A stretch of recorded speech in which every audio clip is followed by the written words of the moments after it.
Jumping into the vol, here you can see a decent gap here between implied and realized, giving us about 9 vols of positive carry on Bitcoin. Realized vol has stayed at around 30, whilst implies are about close to 40 in Bitcoin. ETH realized has kind of ground up from low 60s to high 60s, and implieds are still a little bit above that. So we've got about 7 vols of positive carry there. On the OHLC charts, you can see on the way down, Bitcoin did test the boundaries a little bit, but held, whereas Ethereum kind of sliced through the implied moves to the downside a bit more violently. And then even on the bounce, both assets kind of testing upside as well and on the bounce there. So quite a lot of gyrations, not making life that easy for the short gamma players, even though we've got positive carry. The swings can get quite hairy intraday, as we've seen. Markets do look pretty nervous. I think they've got potential for a near-term move here to the downside. Geopolitics is clearly in the driving seat. And whilst geopolitics is usually a good fade, markets don't really look like they've corrected enough right now. So I think there's room for them to correct more before the geopolitics really become a fade. I think we're in that sort of period of intensification of the geopolitics that seems to be happening now. So I have been replenishing hedges because I don't want to get caught on a big knee-jerk lower. I don't want to get a big drawdown, basically, right? So I think it makes sense to replenish some hedges. I did put a video out in the Hedge Crypto Vault for the Discord guys, talking about what I've rebalanced, what I've moved into in terms of my hedging strategy for Bitcoin. The latest trade that I've got on is in there for all you guys in our Discord group. All right, so here's a term structure. You can see still kind of in contango on Bitcoin, as realized hasn't really popped, whereas we're still backwardated or inverted in Ethereum. You see the moves are kind of opposite, slight drift lower in vols in Bitcoin across the curve, except for that front weekly, and then generally a little bit higher in vols across Ethereum with about a 3-point pop in the front there. You can see here on the time series, we have been getting waves of kind of spikes in this front end weeklies in Ethereum, especially. You can see these waves here, not really quite as violent. If you look at on the Bitcoin side of things, that I've actually got the 1-day vol in there on Bitcoin for some reason. But yeah, if you look generally, not quite as wild spikes as we're seeing on Ethereum, because Ethereum moves have been a lot more volatile. Skew, you can see, is clearly flipped into puts. It was in calls last week. It has flipped back into puts in the front end. Those front end weeklies hitting like -6 on Bitcoin, settling at like -4. And Ethereum, similar kind of story. Looking at the term structures of Skew, you can see they've moved into contango there. There's Bitcoin front end getting pulled down towards puts.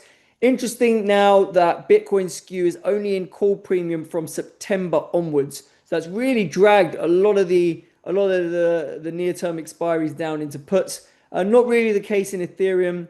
Front end has got dragged down, but as we get to end of July, we're already back in call premium there. So that's an interesting dichotomy between Bitcoin and Ethereum. Ethereum front end puts have actually got dragged down to be even more in put premium than Bitcoin, but it very quickly goes back to calls.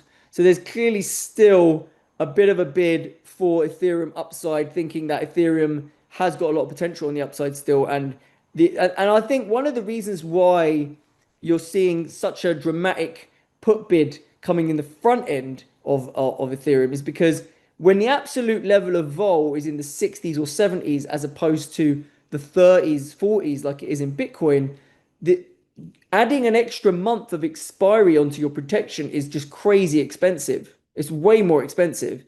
So people are saying, you know what, I'm only worried about a short-term crash here, so I'm just going to buy as short-dated puts as I can because the vol's too expensive otherwise. And that's what's driving that bid for the absolute front end of the put skew there in Ethereum.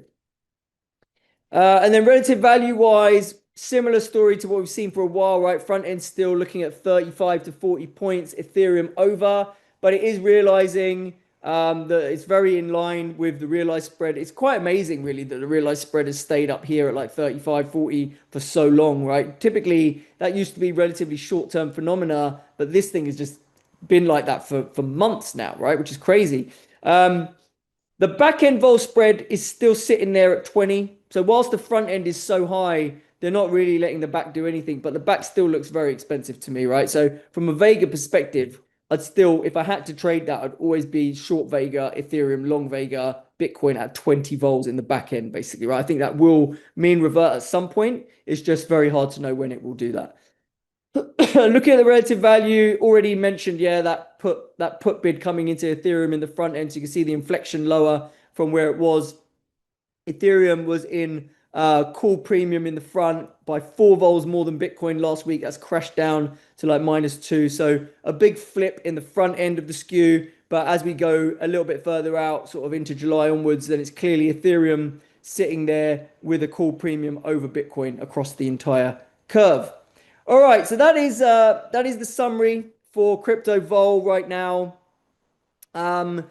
Basically, in a nutshell, I'd say Bitcoin vols haven't done that much, but skew is reacting, right? And that's because a lot of funds have kind of come in and put risk reversals in place, buying puts, selling calls over the top of their holdings, most likely. And that hasn't led to a big bid in actual at the money vol, but it has brought in a bid for the skew. So usual kind of hedging activity that we're seeing. I've also increased my hedges, as I've said.